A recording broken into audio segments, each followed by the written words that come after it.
एक बार भी तो जयकारा नहीं लगाया होंगे ना, शुरू से अंत तक अभी तक जयकारा तो हुआ नहीं है। जोर से एक बार जयकारा लगा लीजिए छठी मैया के नाम से। प्रेम से बोले छठी मैया की, दिनकर दीनानाथ की। क्या बात है सोमिया जी। चाची सब अहाँ तो छठ पाबनि बहुत आगे रहे छी, तो अहाँ सब किया न जयकारा लगाइए। कनी सब गोटा जोरदार जयकारा लगा दियो। हां छठ और गेल छे आस्था के महापर्व छठ पूजा बिहार के टॉप लेवल पर मानल गेलिए। एक बार सब गोटा कनी मैं बहन सब बहुत जयकारा लगाइए। हां केकरो मुंह बंद नहीं होना चाहिए।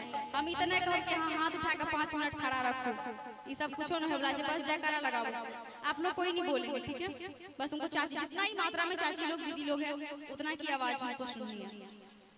प्रेम से बोले छठी मैया की। आप लोग चाची और माँ हैं, आप लोग दीदी भी हैं। नहीं हम तो चाची और दीदी को बोले थे, इसका मतलब आप भी चाची और दीदी हैं, है ना? हम इनको बोले थे बोल। चलिए कोई नहीं, सब एक साथ प्रेम से बोले छठी मैया की।